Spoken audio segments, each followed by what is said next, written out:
I pledge allegiance to the flag of the United States of America and to the republic for which it stands, one nation, under God, indivisible, with liberty and justice for all.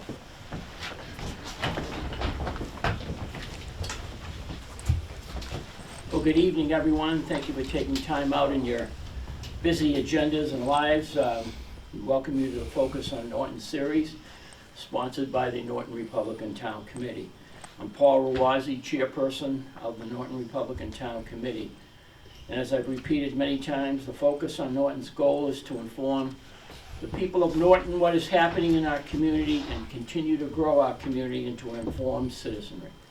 Our guest speakers are those charged with serving our community both locally and statewide.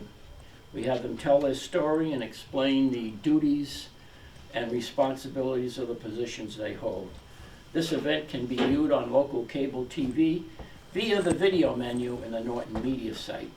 Before I introduce our speaker tonight, I'd like to remind you that we have the following future speakers as guests: Norton Board of Health agent Christian Ziner on March 10th, and the president of Wheaton College, Michaela Whalen, on April 14th.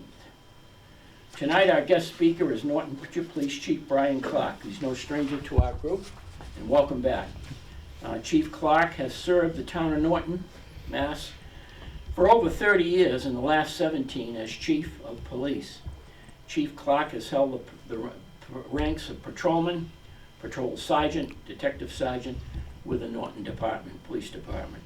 Chief Clark is a member of the Municipal Police Training Committee, Southeast Region Homeland Security Council, past president of the Southeastern Massachusetts Chiefs of Police Association, and the Metropolitan Law Enforcement Council. He serves as the Bristol County representative to the Executive Committee of the Massachusetts Chiefs of Police Association, as well as secretary to the Bristol County Police Chiefs Association. Chief Clark is also the chair of the Norton Opiate Prevention and Education Collaborative. He holds a Bachelor of Arts degree from Stonehill College and a master's degree in criminal justice from Western New England College, and is a graduate of the 224th session of the FBI National Academy in Quantico, Virginia. Welcome, Brian, and I look forward to our discussion. Thank you very much. All right.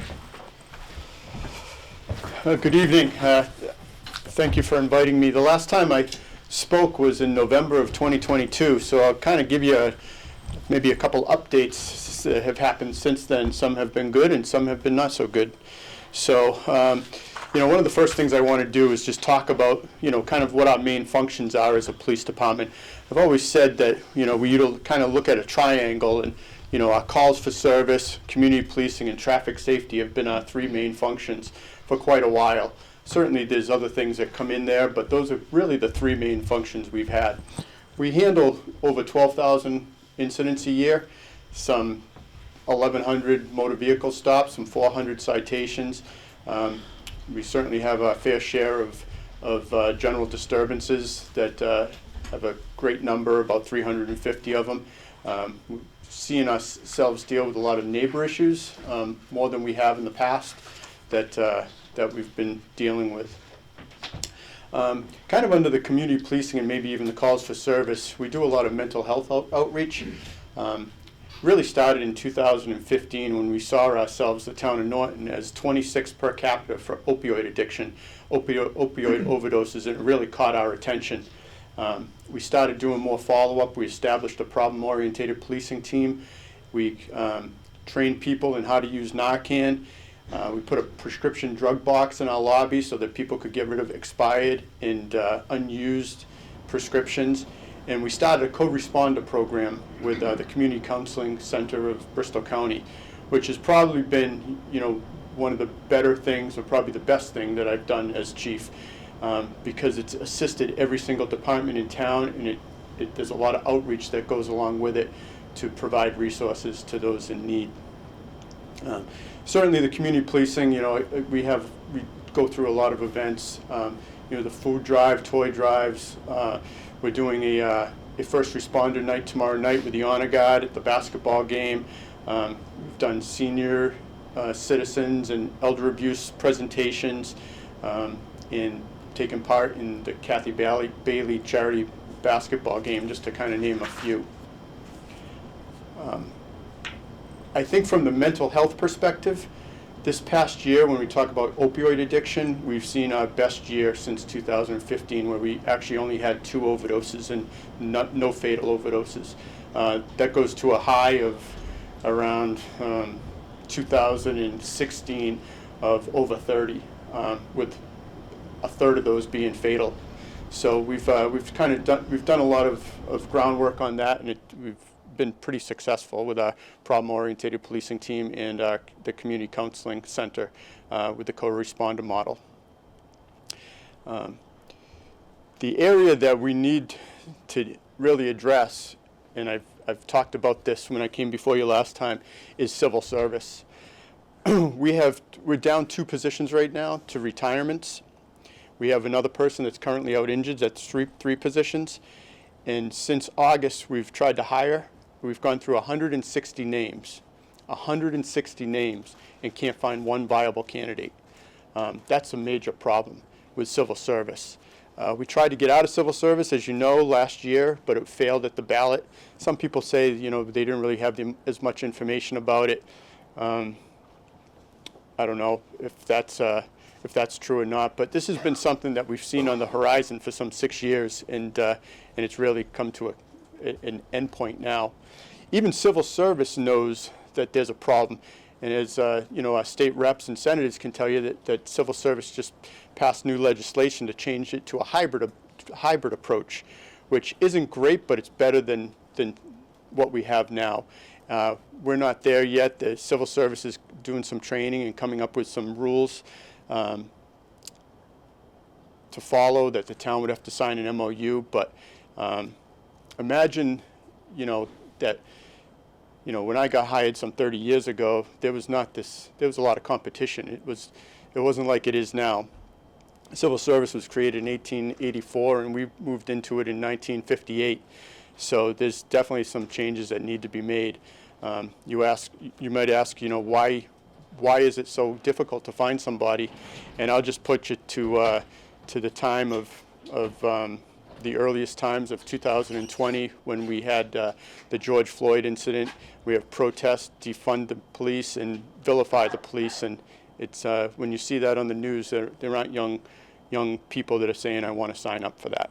So that's certainly an area that we have to work on. There's been 2 other attempts to try to exit civil service outside of last year, and it's failed. So it's some area that we have to work on. And I think one of the last things that I really want to talk about before I answer any questions that you might have is firearms licensing.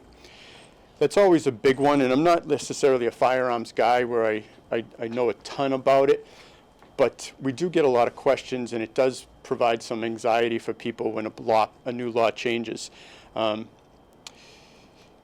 New law came into effect last July. It was signed last July. It became effective in October, and from my standpoint, not a lot has changed, even though it's a huge bill. If you were an applicant before and you have a license to carry, there's not really a lot of changes. If you got your license after August of this year and you took a safety course, at some point in time, probably by 2026, you're going to have to retake that safety course and do a live fire. That's going to be a pain for people. The Firearms Record Bureau tells people to anticipate when you apply for a license to wait for 8 weeks. You certainly should try to reapply for a license to carry before the expiration of your license to carry. We process them as quickly as possible, but the Firearms Record Bureau is the one that sends us your license in the mail, and it takes a little while for them to do that. So no news is good news. So if you don't hear from us, it doesn't mean that you're getting suspended or you're not getting a license or anything like that. It's just in queue. I guess one of the better things that happen with the license to carry law is that there's a portal now where you can go in right from your house and to put apply. You should be aware that you still have to come down the station or mail a check to us and make sure you sign the affidavit, and certainly drop off or email a firearm safety course certificate. If you're over the age of 70, you don't have to have a check. It's exempt, so you're all set. And certainly, if you have any questions, you can either reach out to me or Deputy Chief John Goodwin, who's handling the firearms licensing right now. That's kind of the quick overview, I guess, that are the three main things that I wanted to discuss, and I'd open up to some questions that you might have. Sure. Roger. Chief, thank you for being here and taking the time out of your day to come down tonight. Was wondering if you could talk about the safety officers that we have in the schools and some of the roles that they play and how they interact with the community as well. Sure. So we have 2 full-time police officers that are school resource officers, and then we have 2 part-time officers who are also trained that help out a little bit in the elementary schools. You know, they've been through what we call ALICE training and safety officer training for building security. They deal with a lot of mental health issues in the schools, but they serve as a resource and a liaison between the school department and the police department and other town departments. There's an awful lot of work that goes along with these jobs. We also, our school resource officer, Robichaud in the middle school, runs a Project Alert program, which is, remember DARE from the old days. It's similar, but making good decisions, not just about drugs, but other good decisions and bullying, you know, anti-bullying things. But they're busy, they're well-trained, and they're available for the town. Bob. Thank you, Chief. Let's get back to the civil service a bit. I know for years we talked about abolishing it. Is the police department, the fire department, are they still civil service? Yes. Yeah. So I know there's been a move even on that side to try to abolish it. Past experience has been that you don't always get the best qualified person for the job. Back in the days, early days of civil service, it was, my understanding was it was non-union positions, where today we have union positions, which can kind of protect some of the interests of the police officers and the firefighters too. I would encourage you to come back to town meeting again and try to disqualify that category of requirement, because it's just not, it doesn't work anymore. And we both know in the past few years it's just getting harder and harder to find quality people. And putting that extra layer in there is really becoming troublesome, I'm sure, for you and for the department. So I would encourage you to do it, and let's take another look at this. Maybe do a better job of educating the public. Perhaps even work with the fire chief and come up with a joint venture where you both come in at the same time and say, hey, look, we need your help, and explain more about what it's about. But thank you for what you're doing. Thank you. So the town meeting unanimously approved getting out of civil service. We actually didn't even have to go to town meeting because we got in through civil service through a ballot vote in 1958, and that's the way we have to get out. Every other department around us are out of civil service. Easton, North Attleboro, Plainville, Mansfield, Foxborough, Sharon, Rehoboth, they're all out. The major cities are still in, like Attleboro and Taunton, but everybody's getting out of civil service. There's one community that is actually hiring people from out of state. So we put out a lateral transfer to request another civil service officer come to our department who might be interested. And we didn't get any responses for civil service officers. But there were 2 people in Rhode Island who are full-time police officers who would like to come, but we can't hire them because they're not civil service. But there's these other departments that are non-civil service, they can hire them.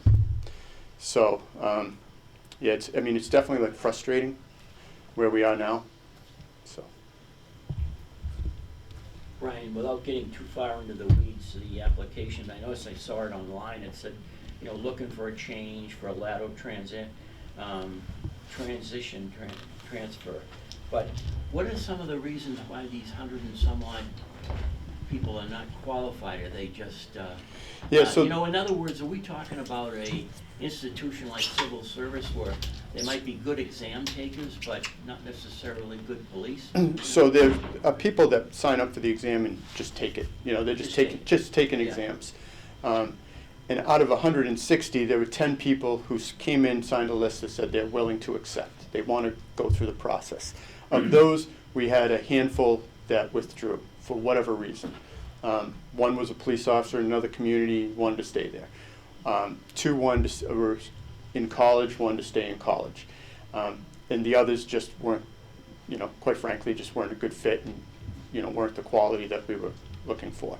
But the other names, the other 150 names, were just people that just took the exam, and they might, want to be a police officer in Boston, and they checked off Norton, because you can make four choices. They may not be a police officer now. Right. I know there's one person who's a friendly with my kids that chose Norton, but she ended up becoming a police officer in another community. So, I mean, we have to be competitive. We have to be competitive. Wages, time off, things like that. Union issues that we have to be competitive I with. was going to ask you that. How's our salary and benefits? I mean, I think we have a Yeah, good we can salary be- and benefits. I do, and I think we're a Yeah. good place to work. But it's free agency right now. Yeah. It's definitely Yeah. free agency, and people are looking. It's supply and demand. There's great demand and not a lot of supply. So Chief, tell us, what are the requirements for staff that you have, local, state level, things of that nature that's mandated for you?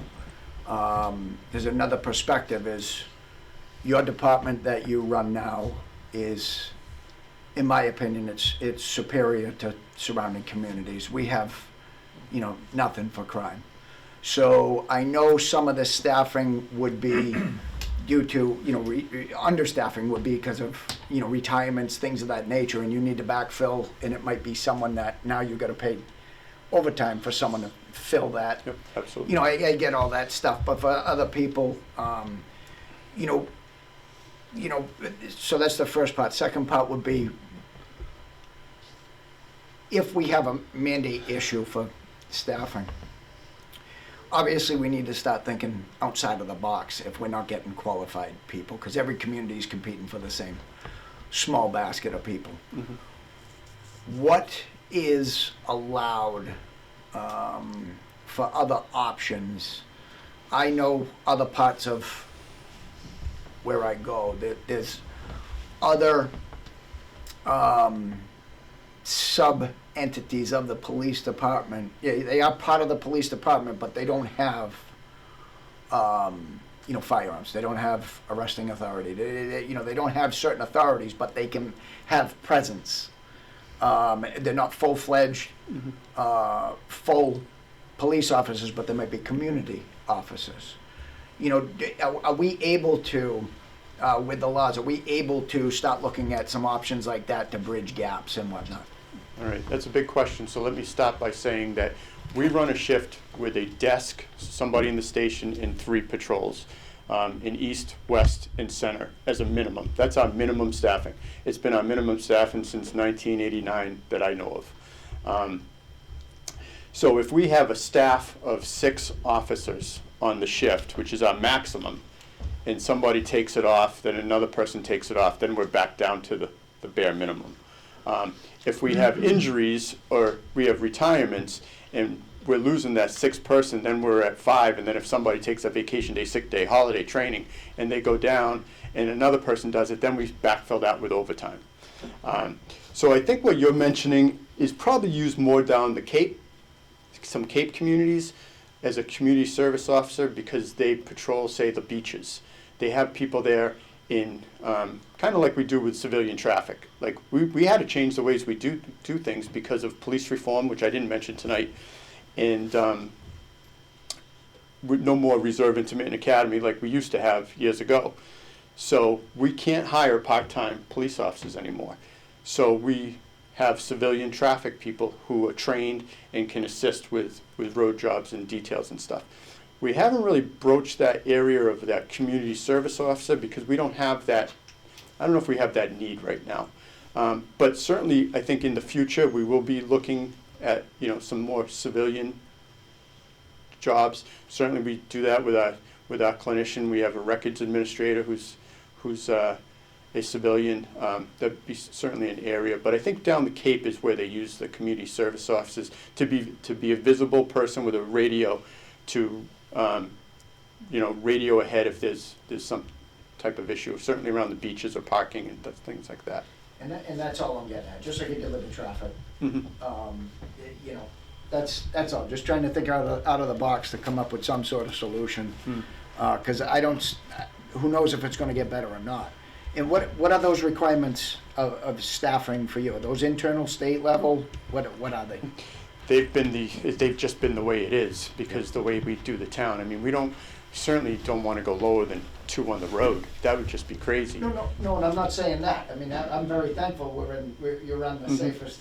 Yeah. You're the authority with the safest community around. I'm just trying to think of what other solutions, can we come up with to bridge those gaps? I mean, obviously, way back when in another lifetime, we were the specials. And we were able to work the holidays and all those other shifts when people were on vacation and things of that nature. But now you can't do that, and. So what we do now is we force people. Yeah. We force full-time officers to work shifts if needed. Where before, nobody got forced because we had 10 or 12 special police officers. What differentiates a civil service position versus a not a civil service position, which is an extension to your question? So under Mass General Law, Chapter 31, we entered in 1958 to become a civil service community to follow Chapter 31 under Mass General Law. Other towns recently, and I'll use Mansfield as an example because they're the closest to us, they exited civil service. They used to be civil service, but they exited by a vote of the townspeople. We tried that last year and it failed overwhelmingly. Now, the first time it failed it was a police and fire, and then it was put on with an override question. You don't check off no, yes, right? I mean, there's 3 questions. Do you want the first 2 are overrides, and the last one's do you want to exit the civil service? And nobody's going to say no, yes. So it's basically just Mass General laws. We could have opted to get out then, and then we could hire those people from Rhode Island if necessary. Now, I meant in terms of the people themselves that you want to hire, is it they have a gun versus not having a gun? I mean, No, everybody, I mean, if whether or not you're civil service or not, if you're a police officer in Norton, if you're a police officer, you went through the full-time police academy, you're post-certified, you carry a gun. Same thing in Mansfield, except you're not civil service. So civil service gives an exam every year. They're gonna give one in March. And if you want to be hired by the town of Norton, you have to take that test. There's a lot of communities getting away from giving tests, and basically you can just send a resume and cover letter and then do an interview process. We have to go through that exam, and then we have to pick one out of the top 3. And if I don't pick number 1, I have to give bypass reasons for number 2 or number 3. So if I say there's 3 people on the list, one's got a 93, one's got a 92, and one's got a 91. But the 91 is the best qualified person. Just say he's been a police officer somewhere. He now lives in Norton. He's been a police officer. He has a bachelor's degree. If I want to pick him, I need to give reasons to civil service of why I bypassed that person. Now, what other job does that? No. So with that, Chief, can you give us examples of how do we approach this moving forward to become more unified with the messaging that civil service is as antiquated as it gets Well, for I both think- police and fire?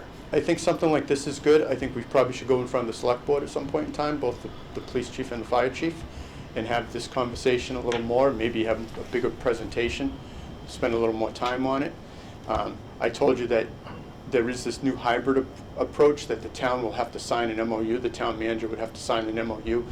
There is a training February 20th that Civil Service putting on. I don't know too much about it at this point, but that would be better than nothing. So, but I think, maybe in the next 3 weeks, we can come before the select board and do something. That hybrid model, what is that? And there's no details on that yet? So the hybrid model is basically that you can hire half the people in civil service and half the people out of civil service. So from what I understand, in 5 years, say we're going to hire 4 people. 2 people have to come from inside civil service. You have to take that test, that civil service test on a Saturday, and we have to hire you off that. And 2 people could not. So we could, potentially take a lateral from another community like Plainville or Mansfield. Right now, I can't do that. Just imagine that. Like if a qualified police officer, non-civil service in Mansfield wants to come to Norton, I can't hire him unless he takes that test on that Saturday. I know, it's terrible. So I just want to, hammer the point home for people that are watching. You need to backfill these spots that minimum, presence out there, and you're filling it with people that you're going to pay time and a half, Yeah. or some sort of overtime to fill those positions, and that inflates your budget over the course of a year. Doing that, once a week, a couple times a week.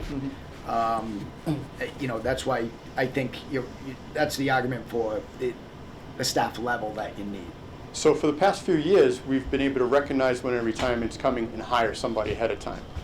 We haven't been able to do that now. So now we're down 2 and potentially, with that injury, 3 people. If somebody decides tomorrow that they're just going to retire, now we're down another person. Then the dominoes just start falling, and it's going to be very difficult to pull that back. So, we certainly want to maintain our standards. That's why, when you ask about 160 people, like what happened with that, we're just not going to hire people for the sake of hiring. So, Mark. Chief, what's the age we're talking about as far as hiring? Yeah, since we're a civil service community, we can't hire anybody over the age of 32, 32. with the exception of if they're a lateral transfer. So a new hire to come in to go to the police academy is 32. And what's the overall thought process of people between 22 out of college and 32?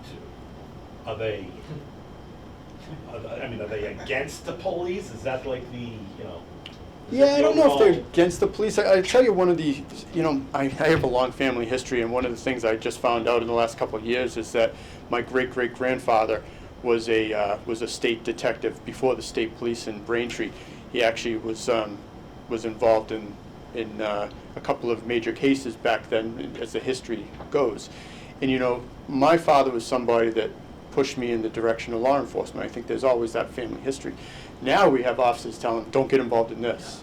That's not helping us. We can't do that. We want quality people. We want quality people who want to be good community-oriented policing.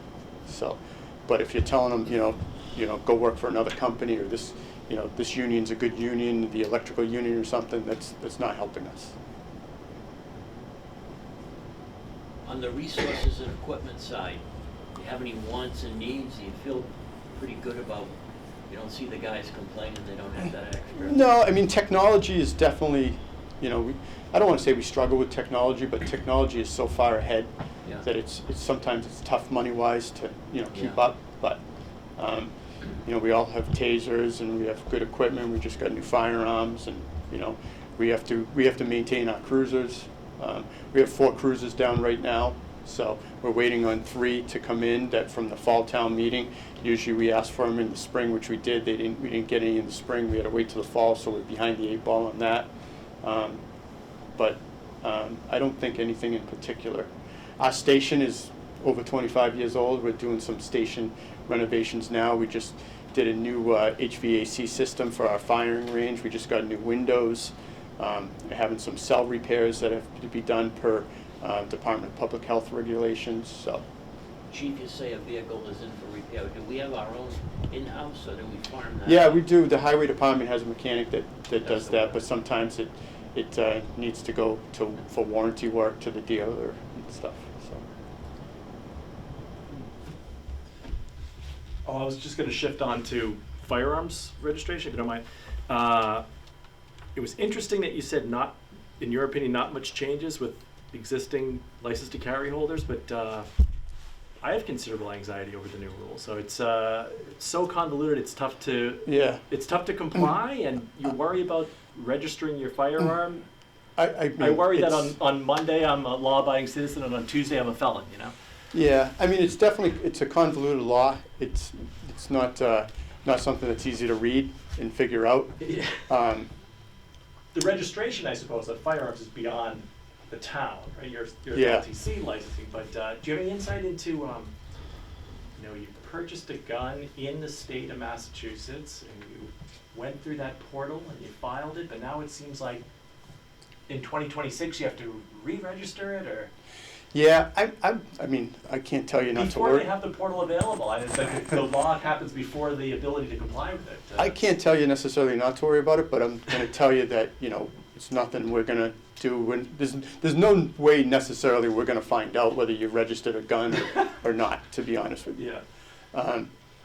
I think, You're saying the purpose of the law isn't necessarily to go find these people Right. and find a law to get, yeah. yeah. I suppose the evening wouldn't end without questions about traffic accident data and traffic. How you feel? That's a whole nother policing thing, you know? Yeah, so, How's it going? you know, I do say that, you know, on that triangle, remember, traffic safety is definitely one of the bigger things that we do. I'll put a thing out on social media, I'll put a message out on social media, say, yeah, we're doing extra patrols this week for a grant, and there'll be 100 people that say, you know, come to my street, and there'll be 100 different streets. Because we have a speed monitor we put out at different locations. We actually mark it down on a board so we know we're rotating it around the town. We have a traffic safety committee that we're in consultation with. We got a traffic safety grant for extra patrols, for overtime and for equipment. You'll see at different areas, you know, say North Worcester Street, South Worcester in front of Whole Market Foods, that there's those speed signs. We just got 2 more. So we put a lot more, there's definitely been a lot of effort put into traffic safety. I don't think it's ever going to go away. Everybody's got a cell phone, even though there's distracted driving and you're not supposed to use it. People do, you know, it's. We have a lot more Rhode Island people driving around, you know? Sorry, Rhode Island. So, yeah. Anything else? Well, I appreciate the opportunity again to come and, you know, certainly let me know anytime. Feel free to let me know. I'm Sure. happy to come. So nice, the transparency, the open door kind of thing, it's a good thing. You know, we get it in a small town, but every once in a while we forget about that too, so it's good. I appreciate your, and your visibility outside of Norton. You've got your eyes and ears, what's going on outside the community too, you know? That's important, because I'm sure, how about one last thing too, that regional call center, that's going good, right? Yeah. Is there any new members going in? I know Norwood didn't get in. So they're in talks. Yeah. I don't know how much is public or not, but they're definitely in talks Yeah. to bring new people in. I'll tell you this about that. So we went in December of 2020, and our communication budget was over $1 million. And we went in at under $500,000, and this coming fiscal year, it's gonna be $600,000. We've saved a considerable amount of money. It's a state-of-the-art facility, like, you know, I mean, if anybody wants to, I don't mind taking them up there, because it's like something out of Star Wars. And they could handle the whole, I'm convinced they could handle the whole state from there. They do a lot of good for us, a lot of technology that we wouldn't have seen if we didn't go there. And there were things that we had to do legally that we couldn't do here in Norton. So it's really, I think it's been very beneficial. And for each town, it's a level playing field, right? Doesn't matter whether you're, Yeah. you know, first in, first out kind of thing. If we have a major incident, they have a director or deputy director come out to make sure that the communication is correct, and they have other things that they do. They send out alerts for us. So, I mean, I think it's been good. Okay, everyone, thank you, Chief. We appreciate it very much for Okay. spending the time with us. Thank you very much. Thank you.